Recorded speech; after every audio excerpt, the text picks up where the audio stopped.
Labing unang in-person activities higala ay festival sa Cagayan de Oro City.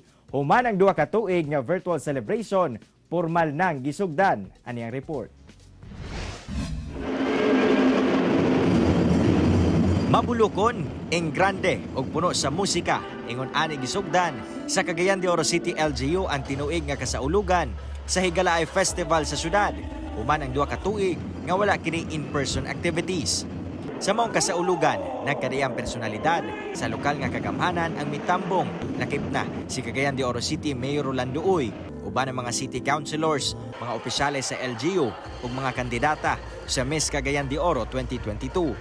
Pasalig sa lokal nga kagamhanan nga grande ang mga aktibidad karong tuiga apan magpabiling hugot ang pagpatuman sa health protocols. Ang Higalaay Festival agig pasalamat sa patron sa syudad nga si Senior San Agustin. Ang atong misyon o tumong isip inyong pinayalan sa dakbayan mao ang pagpatunay sa seguridad o kaluwasan, security and safety sa tanang lungsuranon o mga bisita.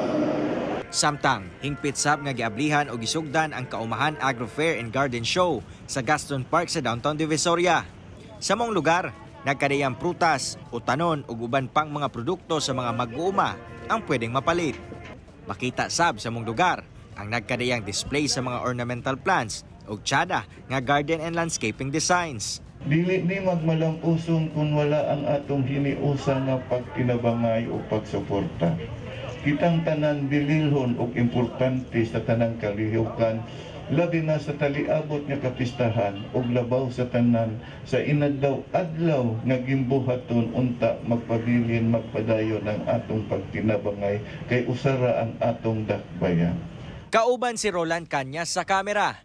Ako, si Cyril Chavez para sa One Mindanao